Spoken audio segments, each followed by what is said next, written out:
Confused thinking, spiritual adversity. Free will. BD number 5565.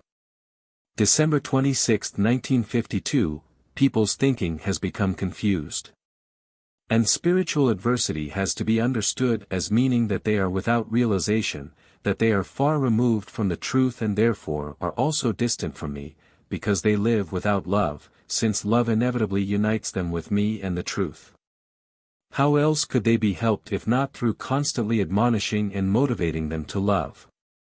But they cannot be commanded to love, it can only be presented to them as the most important commandment which has to be fulfilled without fail if the human being wants to reach his goal on earth.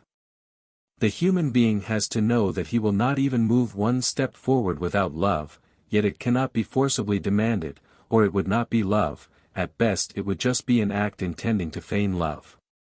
You humans should not forget that love is something divine, and that I gave you the commandment of love in order to show you the path towards the deification of your nature. But by no means will I ever exercise the least amount of compulsion on you which, however, is implied in the true sense of the word commandment. And thus I allow you to decide everything, you may exercise self-determination, I can only instruct you such that you will take the right path of your own accord.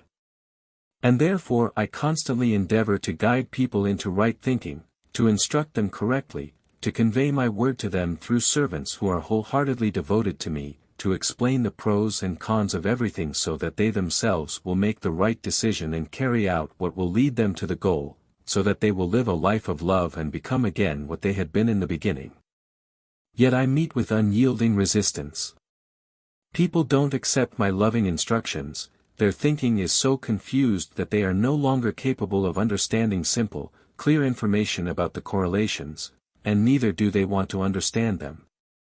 My loving words bypass their ears and don't reach their hearts, therefore the strength of my word can no longer be effective on people.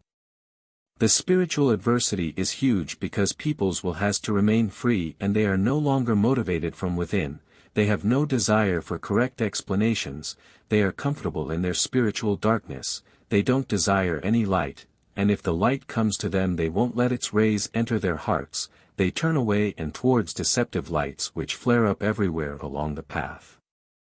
And full of compassion I look upon my living creations unto which I would like to bestow happiness and who will not accept anything from my hands. I see them wander about, each one on other paths but not entering the path which indeed leads uphill, but with certainty towards me. I also see those who are looking for me but who will not accept advice where I can be found, who have to travel many paths before they will find the right one.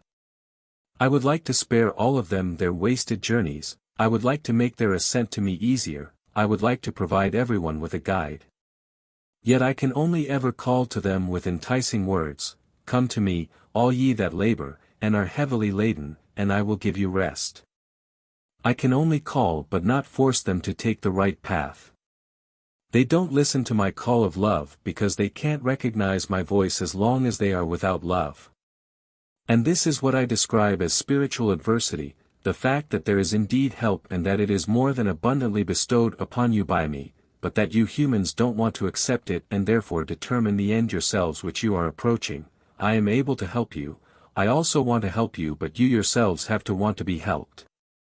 For your will is free and shall forever determine your fate. Amen.